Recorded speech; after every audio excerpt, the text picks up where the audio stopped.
Agnihotra D, also known as the Agnihotra Lady, and we're going to be talking about Agnihotra and Homa fire, which is a practice that can be used for gardening, for purifying the planet and cleaning up all the pollution.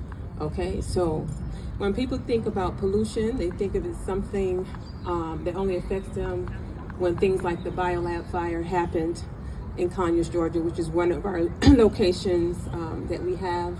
But pollution comes in many different forms. We have the physical pollution, like the air quality, the soil quality, water that gets tainted. You have electromagnetic pollution. And all these things are related to what we call also thought pollution.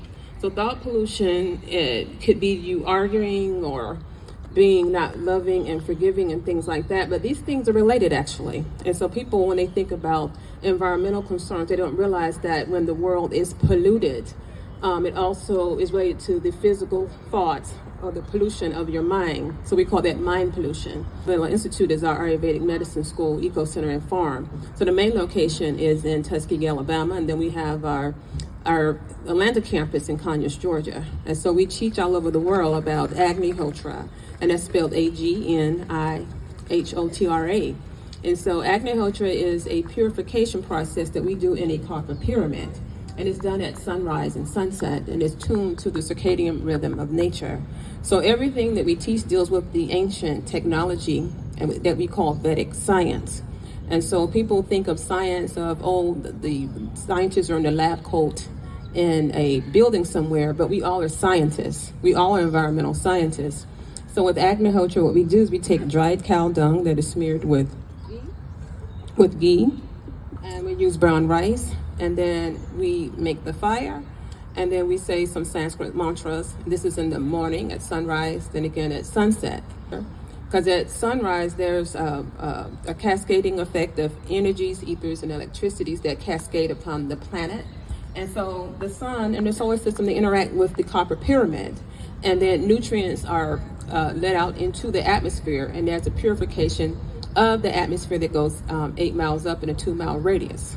And so this is the process in which all of the plant life, all of the soil, the air, and all of the humans, animals on the planet can be healed from this process. And this is a way that we can heal the planet. Okay, so we're talking about something that could be done locally, in your home, with your community, your neighborhood, anything like that. And there are many people globally that practice Agnihotra all across the world. So we're talking about something that is a very powerful healing effect that you don't not have to involve any government or anything like that. The resultant ash from this process is called Ayurvedic ash.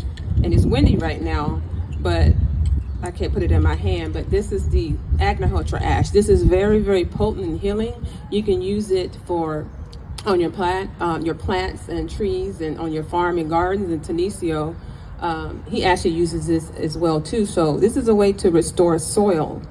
There is a place in the Amazon rainforest where they could not grow any food because of a plant fungus, and the mayor of that province called in some people like myself, and they did Agnihotra and other Homa fires to restore the soil. It took about 3 months, and everything became very vibrant. It was able to grow again. So I was talking about the pollution that is affecting many neighborhoods, especially at-risk neighborhoods where they dump more pollution and things like that. And so what we do is we go into those neighborhoods and teach them this process, and then also help them set up a garden, a community garden, because this is a way to heal the environment. And and we're talking about the inner environment, because these things are affected. So when I tell you that this process, it puts nutrients back into the atmosphere, you got to remember that when you're exuding love and you forgive and you love each other and you work together as a community, that love actually puts nutrients into the planet. So it's like a feedback loop. You have to have love in your heart. People don't understand is that love is a really high vibrational thing that the plants actually depend on. And you can test this yourself. If you go out in your garden or somewhere and you touch a tree or touch the tip of a leaf, if you're full of love, the leaf will gently move. You can see this, okay? So the plants are very sensitive to our emotions.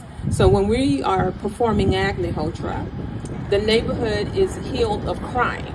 We've seen this.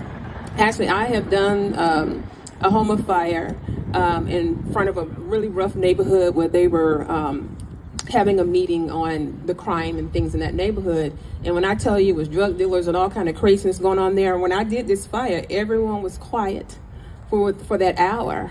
And so I told the leader of that community, I said, you need to set up Agnihotra every day and get the children, the grandmas, everybody involved. And this is how you heal the community. So because you cannot have a dirty, toxic planet and expect your community to be full of peace. It just does not happen.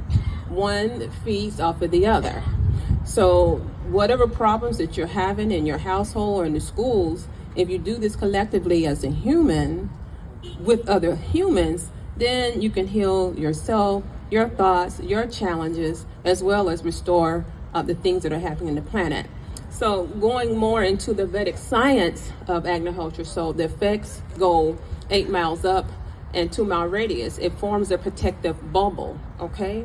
And it can be seen by satellite. So my late husband, who's the founder of our organization, he was doing this for 44 years.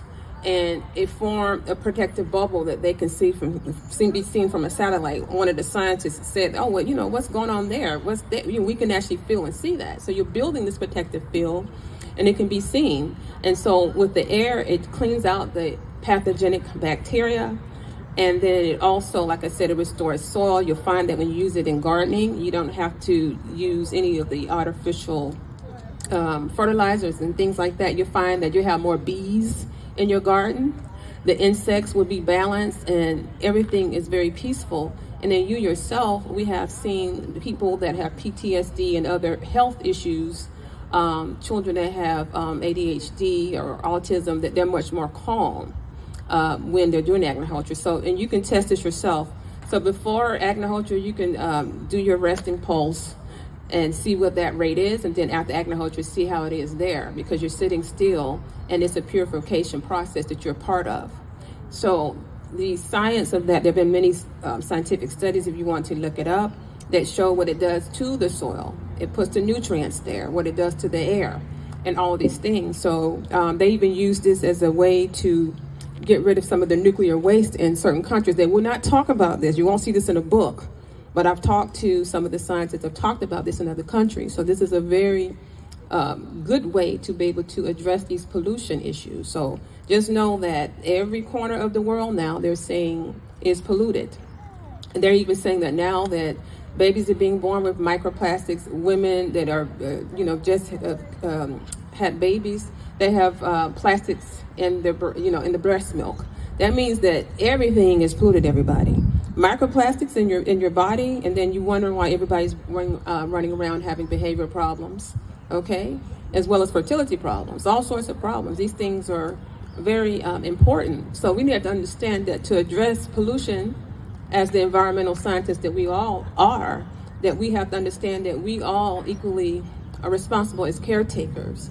It is a covenant that we have with God, the Creator, okay, to take care of the planet that we're on. We're the only animal on the planet that does not take care of its home. That is a natural thing that is supposed to be happening. So when we're talking about technology, as we say, this is ancient technology. And so we always think of technology as something that's very complex. But ancient technology is equally accessible to everybody because it's very simple.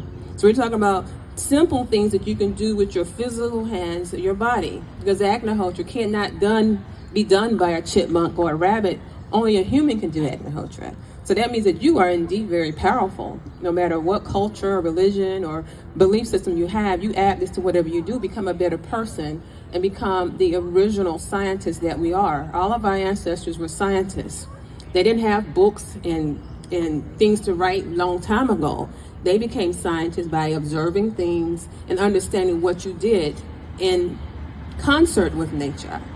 So we're the only ones that go against nature, just like we're the only one that has to pay mortgages and all this stuff. No other animal has to deal with all these things that we have created that are very complex and it causes much stress.